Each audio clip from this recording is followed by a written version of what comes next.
In this snippet, we will introduce another important researcher in the development of lithium-ion batteries. This is chapter 6 of this book. So if you look at the citation for the Nobel Prize won by Professor John Goodenough, it has contributions from researchers from different countries. In fact, Professor Goodenough was, I think, 98 when he got the Nobel Prize. He was physically not too strong, so his Nobel Prize lecture was delivered by a co-worker of Professor John Goodenough and of Indian origin, Arumugam Mandiram, who was at the University of Texas at Austin. So he had worked with Goodenough for a long time. And some people who contributed to Professor Goodenough's work from Japan and so on, and some people they were from South Africa and South Africa.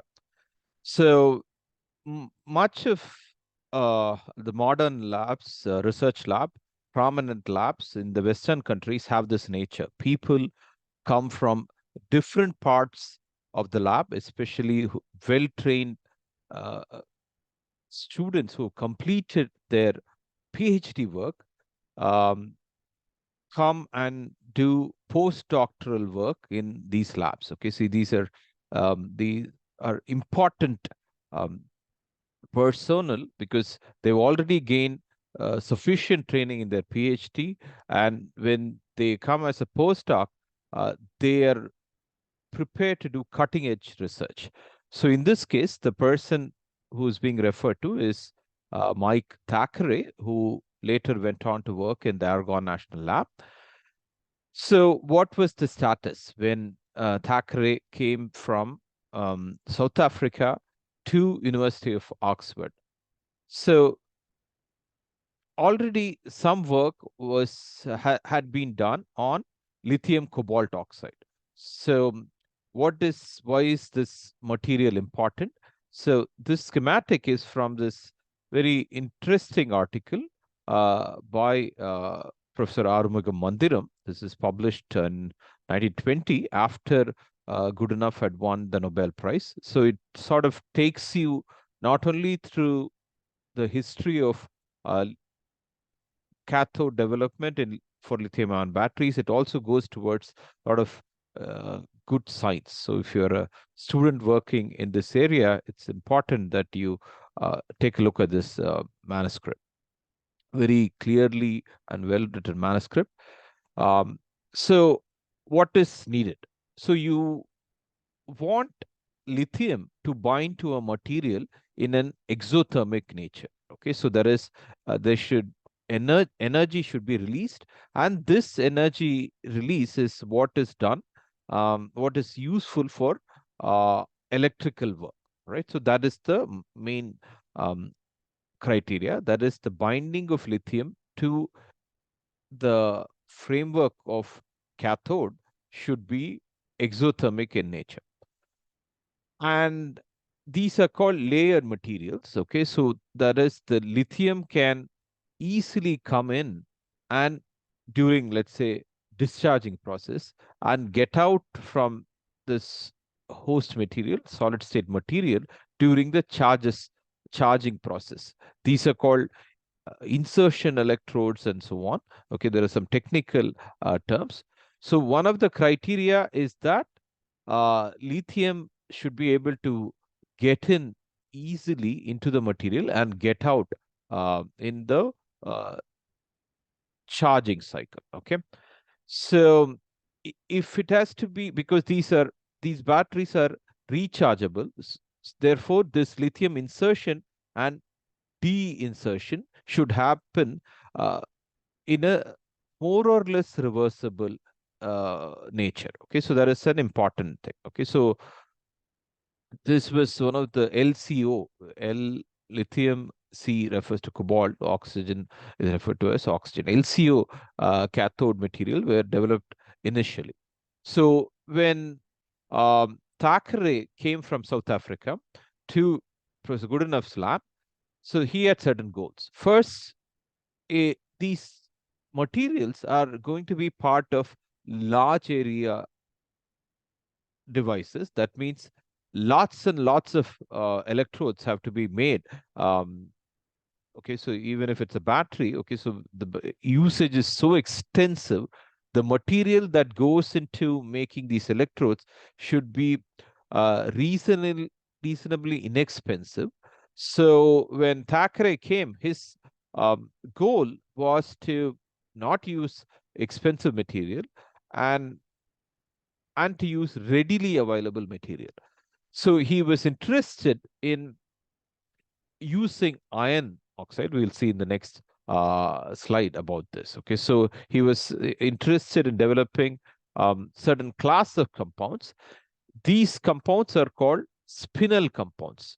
They have this kind of formula, that is AB2O4. Okay, so the A can be different um, cations, B can have different cations, and O4. Okay, so these are called spinel structures. So AB2O4, and these are LMO spinels, that is lithium manganese oxide. All right. So why is this important?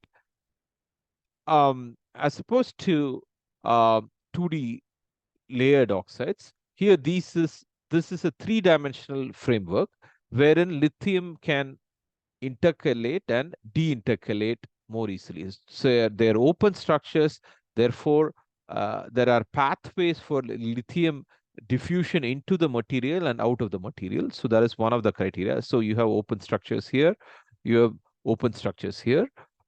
And as the lithium intercalates, inserts itself, and deinserts itself, the material should not collapse. Okay, so if it collapses in the next cycle, lithium cannot get inside. Okay, so the spinel structures have such features. Okay, these are typically spinel structures are used in they are mineral gems. Okay, they are used in jewelry and so on. So they are known in materials, but have to be optimized for battery application. That was the criteria. So the other class of material that was developed later at the University of University of Texas at Austin was done in collaboration with Professor Mandiram. Okay, he's currently in the University of Texas at Austin. So this was done in 1980. This was done in 1983, and this was done later. Okay, so uh, uh, it was some contributions from different countries working with Professor John Goodenough. So Thackeray went on to Argonne National Lab later and developed the advanced materials. This is NMC. It is, besides manganese, it also has nickel and cobalt. Okay, so this plays a big role later in the later chapters, and it's very important material in very advanced lithium-ion battery that are currently being used. So what are the different components? So I will elaborate on the different components here. So there are a set of questions. Okay, so I've projected all of them here because there's a connection between each of this. First, when Thackeray came, he had interest in using iron-based materials, so they're inexpensive. So John Goodenough was skeptical, okay, about this idea itself, okay, because he thought that in this material, it is not for possible to insert and deinsert lithium into this material. Despite Goodenough's skepticism, Goodenough had gone for, I think, a 2-week break to India on a holiday. So Thackeray went on to do the research. Okay, so it's important that first you should have open discussion in a group, and even if you don't really agree, the final proof of an idea is in demonstrating experimentally the worth of an idea. So how did he do it? Was in a fairly simple way. Um, so Thackeray iron oxide is magnetic. Okay, so Thackeray had a process of uh, getting lithium into this material, and once you get into the material, once lithium gets into the material, they were no longer magnetic. He just put a magnet, and these materials were not getting attracted to the magnet. Okay, it's a very simple demonstration, demonstrating what? Okay, so that the material has lost its magnetic property. That means something else has happened. So the inference was that lithium has gotten into the material. So such kind of simple demonstrations are powerful. Okay, so it's important to understand that experiments are important, and simple circumstantial evidence for what might be happening to the material is also important. This is a macroscopic effect that a material does not get attracted to a magnet. On top of that, that's not good enough, because you want to be understanding what is happening at the um, molecular level. Okay, so cutting edge um, tools, experimental tools, are also very, very important.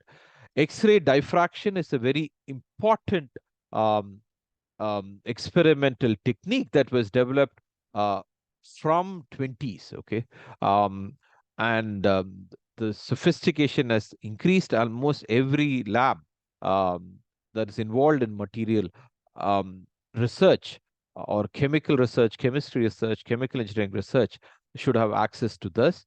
This gives you an idea of how to think about the material structure at a molecular level. Okay, so even though you may have a macroscopic effect, that is, you measure, let's say you put the material and measure its performance in a battery. Okay, that is um,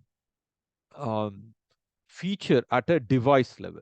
Then you demonstrate some feature, that is the magnetic, non-magnetic at some level. That is gives you some insight what's going on. But at an ultimately, you should also uh, characterize the material. So this is an important feature of modern day research. Uh, Develop things at the device level, but still also understand what is happening at the material level.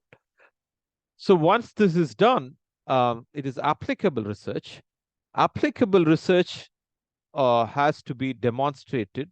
I mean, if it has commercial consequence, it is typically patented. Okay, so a patent is the way of protecting your intellectual property.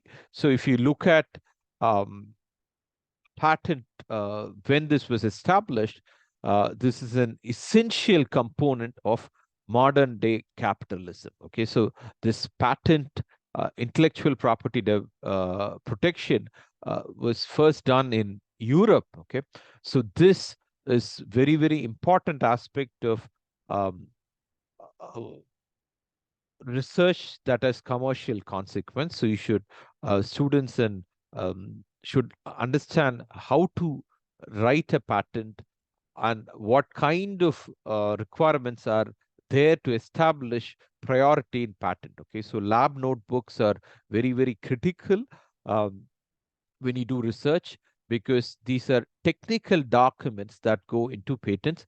And usually when a patent has commercial consequence, it is often contested. There are a lot of disputes uh, that arise and have to be resolved often in courts. Okay, so all these things are quite important.